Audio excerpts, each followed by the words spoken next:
जय श्री राम दोस्तों, मैं आपका होस्ट विक्रम सिंह स्वागत करता हूं मेरे इस चैनल आप बेदी दास्तान में। यस दोस्तों, जैसा कि आप हमारे वीडियो को इतना प्यार दिखा रहे हैं, इतने से व्यूज आ रहे हैं, इसके लिए हम आपको दिल से धन्यवाद बोलते हैं। इसलिए आप हमारे वीडियो को इतना प्यार दिखाते हैं, चैनल सब्सक्राइब करके हमारा हौसला और बढ़ाइए, हमारा मोटिवेशन बढ़ेगा। हम ऐसे ऐसे अच्छे अच्छे वीडियो लाएँगे जो आपको मनोरंजन देगा, आपकी गलती किसी की सीख बनेगी। तो आज की वीडियो में हम एक MP में एक ऐसा सुरंग है जिसके बारे में सरकार ने भी वहाँ पे जाने पे बैन लगा रखा है, क्योंकि अक्सर वहाँ मज़दूर वहाँ काम करने जाते हैं या घूमने जाते हैं तो वहाँ से वो लापता हो जाते हैं। क्योंकि वहाँ के लोगों का कहना है कि वहाँ एक ऐसी चीज़ है जो किसी को भी ऐसे भ्रम पैदा कर देती है या कुछ ऐसे उनके साथ घटनाएँ होने लगती हैं कि वो भटक जाते हैं या तो फिर उसी में छलावे लग के उन्हें जान से मार देते हैं। तो आज की स्टोरी वहीं की है, MP की, जहाँ ऐसी एक घटना घटी। यूट्यूबर इन्फ्लुएंसर डॉक्यूमेंट्री यूट्यूबर थे अर्जुन जी, उनके साथ ऐसी एक घटना घटी। तो देर ना करते हुए आज की स्टोरी की हम शुरुआत करते हैं। जैसा कि हमने पहले ही बताया आपको कि MP के घने जंगल के बीच एक पुरानी रेलवे लाइन थी जो अब लगभग बंदी हो चुकी है। उस लाइन पर पड़ती थी भैरव सुरंग। दिन में वह अजीब सन्नाटा रहता था, पेड़ों के बीच हमेशा धुंध छाई रहती थी। गांव वाले उस रास्ते से गुजरना पसंद तो करते ही नहीं थे बिल्कुल, क्योंकि सुरंग के अंदर रात को लोग नहीं बल्कि परछाइयाँ चलती थी। सरकार ने कई बार उस जगह को बंद करने की कोशिश की, लेकिन हर बार मजदूर डर डर भाग गए।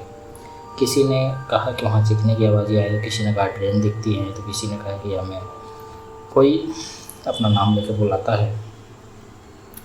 फिर किसी ने वहाँ कहा कि ट्रेन हमारा पीछा करती है।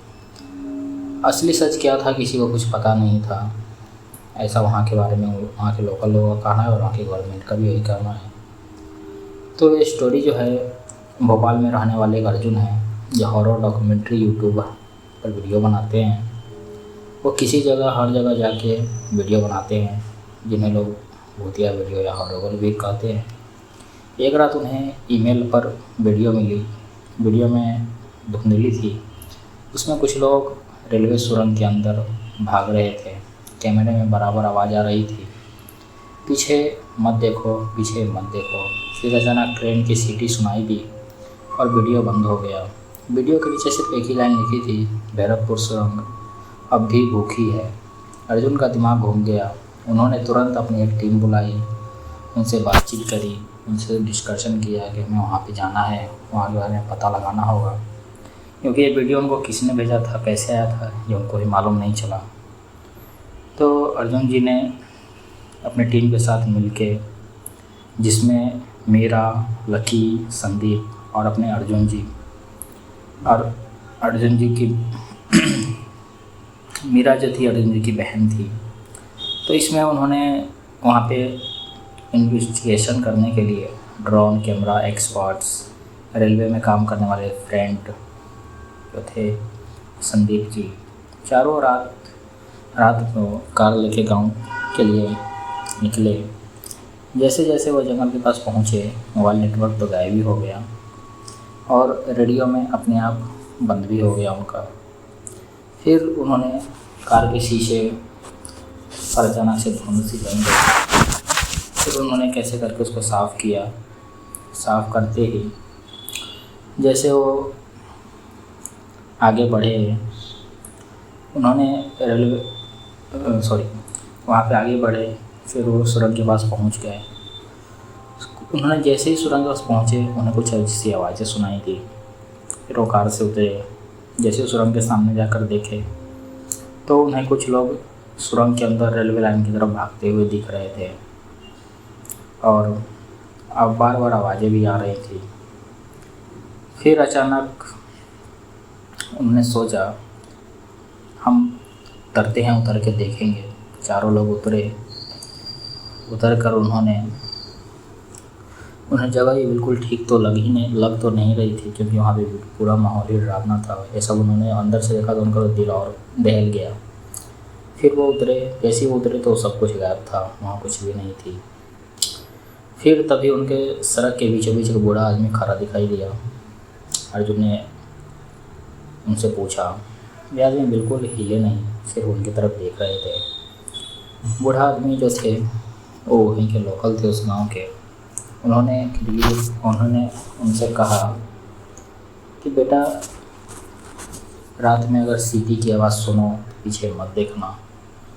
ऐसा उस बुजुर्ग ने उनसे कहा। अर्जुन जी ने कहा, आपको कैसे पता कि हम सुरंग जा रहे हैं? बाबा ने जवाब नहीं दिया, बस जंगल की तरफ देखकर बोले, वो आज फिर जागे हैं, और अंधेरे में गायब हो गए। तभी गांव पहुंचते हैं सभी। उन्होंने सुरंग वहाँ से अवॉइड करके गाँव में गए।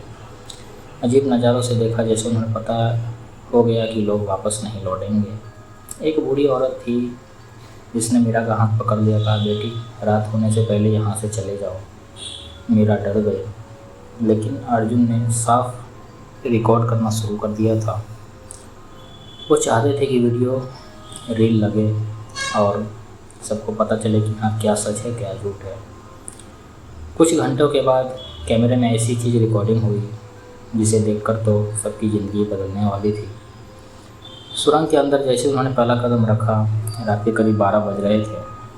चारों लोग टॉर्च और कैमरा लेकर सुरंग के अंदर पहुँचे। अंदर खूब अंधेरा था, दीवारों से पानी टपक रहे थे, जिसकी साउंड बहुत ऐसा लग रहा था कि डरावना है। लकी ने ड्रोन उड़ाया, लेकिन कुछ सेकंड बाद ड्रोन अचानक बंद होकर नीचे गिर गया। कैमरे की स्क्रीन पर अजीब सी लाइनें आने लगी, और तभी दूर से ट्रेन की सीटी की आवाज़ सुनाई दी, जैसे ट्रेन का आवाज़ आता है। संदीप तो काँप गए कि इस ट्रैक पर तो कोई ट्रेन चलती ही नहीं है, फिर ट्रेन की आवाज़ हमें कहाँ से सुनाई दे रही।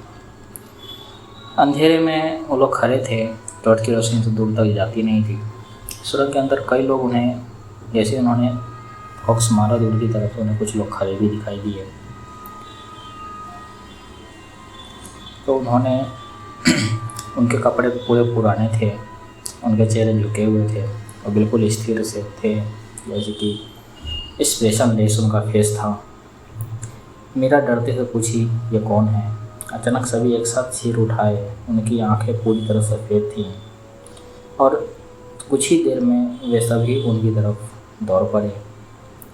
उन चारों लोगों ने जान बचाकर भागना शुरू किया। भागते भागते उनके पैरों के रुमाल आवाज़ जो थी वो गूंज रही थी। सुरंग ख़त्म ही नहीं हो रहा था। अर्जुन जी ने पीछे मुड़कर देखा। यही उनकी गलती थी, क्योंकि उस वीडियो में साफ लिखा था, कोई भी बुला या कुछ भी हो तो पीछे मुड़ के नहीं देखना है। तो एक बूढ़ी औरत उनका पीछा कर रही थी। उसका चेहरा आधा जला हुआ था, वो मुस्कुरा रही थी। भागते भागते उन्हें सुरंग के बीच में पुराना कंट्रोल रूम मिला। दरवाज़ा जंग लगा हुआ था, अंदर धूल भरी हुई फाइलें थीं, पड़ी हुई थी। संदीप ने एक फ़ाइल खोली, उसमें लिखा था, गोपनीय रिपोर्ट 2008। उस रात ट्रेन नंबर 307 सुरंग में घुसी थी, लेकिन दूसरी तरफ कभी नहीं निकली, क्योंकि एग्जीक्यूटिव अंदर गई, उन्हें सिर्फ खाली ट्रैक मिला। ट्रेन गायब थी। 150 यात्री कहाँ गायब हो गए ये किसी को पता नहीं चला, लेकिन सुरंग के अंदर दीवारों पर हाथों के निशान मिले, खून से रंगे हाथों के, जैसे किसी ने पंजा वहाँ उगाया हो। पूरा रेड था वहाँ पे। फिर उन्होंने घड़ी समय देखा तो 1:15 हो रहे थे। अचानक पूरी सुरंग कांपने लगी, लाल लाइटें जल उठी और धीरे धीरे एक पुरानी ट्रेन निकलकर सामने आने लगी। उस ट्रेन की खिड़कियों में लोग बैठे थे, सब कुछ चुपचाप थे। सभी की आंखें सफ़ेद थी। ट्रेन उनके सामने आकर रुक गई। दरवाज़ा अपने आप खुला और एक बच्चा उतरा। उसने कहा, इतने साल बाद नए यात्री आए हैं। तो वो मुस्कुराने लगा। इसी पर वो लोग ना आओ देखे ना तो वहाँ से भागना शुरू किया। भागते भागते उन्हें उसमें से सभी लोगों ने हनुमान चालीसा जाप किया। जाप करते करते उन्हें इस सुरंग से बाहर निकलने का रास्ता दिखा। जल्दी से वो बाहर निकल गए। बाहर निकल कर उन्होंने राहत की सांस ली। उन्होंने सोच लिया कि गांव वाले हमें ये भलाई के लिए बोल रहे थे। फिर वो वहाँ से निकल के कट्टू अपने घर आ गए। उन्होंने उनका कैमरा भी चले गया और वीडियो भी चली गई। जो कि प्रूफ के तौर पर उनके पास थी। तो उन्होंने ये अवॉइड ही कर दिया, क्योंकि कुछ ऐसी जगह होती हैं जो अपने सीने में राज दफन करना ही चाहती हैं, नहीं चाहती कि बाहर के लोग उनके बारे में जानें या कोई मैटर हो तो उनके बारे में कोई बताए किसी को भी। तो ये स्टोरी अर्जुन जी ने हमें लिख के भेजी। तो हम भी चाहते हैं कि आप भी ऐसी गलती ना करें, किसी को भी कहीं भी रहने से उसकी इंक्वायरी मत करें, क्योंकि वो आपको तंग नहीं करते हैं तो आप भी उनको तंग मत कीजिए। क्योंकि आप भी किसी की प्रॉपर्टी में, अगर आपकी प्रॉपर्टी में कोई आके आपको तंग करेगा तो आपको भी अच्छा नहीं लगेगा, वैसा ही उन लोग के साथ भी होता है। तो आज की स्टोरी को यहाँ पे समाप्त करते हैं। अगर वीडियो आपको अच्छी लगी हो तो हमारे चैनल को सब्सक्राइब कीजिए, मोटिवेशन बढ़ाइए। मैं विक्रम सिंह आज तक के लिए यहीं तक, साइनिंग ऑफ।